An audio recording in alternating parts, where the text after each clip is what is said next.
Well, did the White House and allies of former President Trump try to mess with Arizona's election? That's what the Secretary of State wants to know, and she's calling for an investigation. Here's Matt Galka live. Matt.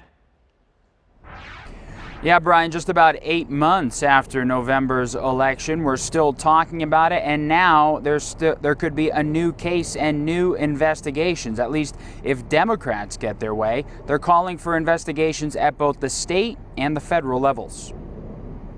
Voicemails from the White House on behalf of former President Donald Trump, calls and texts from Rudy Giuliani and Arizona Republican Party Chair Kelly Ward.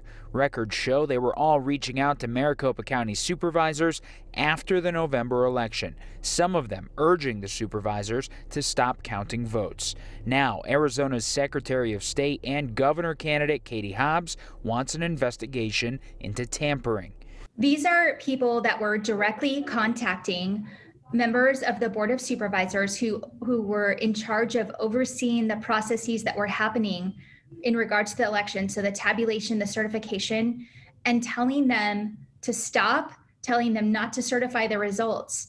And that is interference. She's asked Arizona Attorney General and U.S. Senate candidate Mark Brnovich to open the case. Congressman Ruben Gallego asked the Department of Justice to do the same.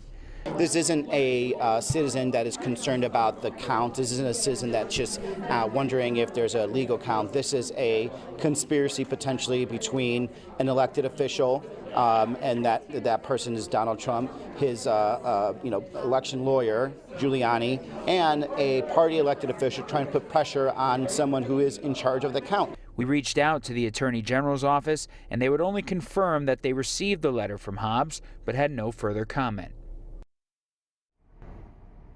And we also reached out to the Arizona Republican Party, but we have yet to hear back from them. Now, coming up in just about an hour, you will hear some of those voicemails.